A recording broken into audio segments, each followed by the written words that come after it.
Mm. Mm. Look at that. Ganyan siya kadami, mga mi. Grabe. Dito ko lang natagpuan sa TikTok. Oh, grabe.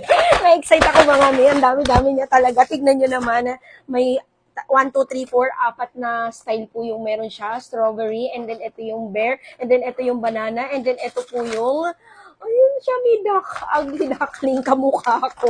Char. So, ayan siya, guys. This is Jelly Pop. And meron po siyang vitamin C. Kasi nga po siya, gawa po siya sa iba't ibang prutas, mga mi. Hindi ko akalain na ganito siya kadami. Hindi ako na-inform, mga mi. Kasi ang akala ko, as in, 5 piraso yung laman. Pero, guys, sa bawat linya nito ay 1, 2, 3, 4, 5, 6, 7. 7 ang ano niya. 1, 2, 3, 4, 28 ang laman niya, guys. O, diba? 7 times 4, 28 piraso, diba?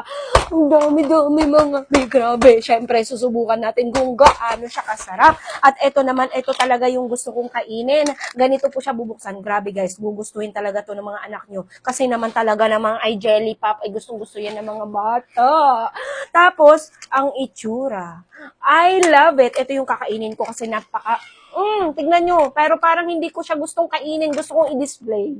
So, ayan siya, guys. Parang gusto ko siyang i-display. Pero, syempre, ito yung titikman natin. Madali lang po siyang buksan. Ayan, iaangat niya siyang ganyan. And then, oh! So, ayan siya, guys. Ito siya. Ganyan siya, mga mi. Talagang as in lollipop po siya. May hawakan po siya. Ang ganda. Plastic yun naman. And then, syempre, try natin. Mmm. Mmm. Nasira na. Guys. Gusto ko pa. Yung banana. Yung banana. So, ayan siya, guys. Yung banana niya. Ayan, yung banana. And then, ganito siya buksan.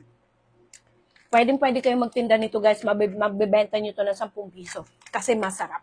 And then, so, ayan siya, guys.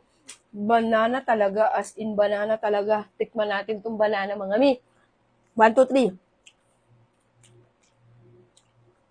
3. Guys, saging na saging.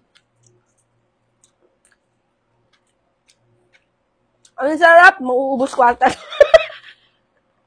Mauubos ko ata siya. Well, wait. Masarap talaga siya. Hindi siya ganun kaano. As in, lasang-lasa mo yung banana flavor, lasang-lasa mo yung mga kung ano-anong flavor dito. Strawberry, mango. Mango pala to. Ayan, mango pala yung ugly duckling na yan. And then, cherry. Hindi ako makapagsalita. Tapos na. Guys, kung gusto nyo, mag-check out kayo nito. At pwede din kayong magbenta nito. Mabibenta nyo to ng 10 piso isa. As in. Ako na nagsasabi, guys. Hindi ako mahilig sa matatamis. Pero ito, good. Hindi masyado matamis. Check out nyo na.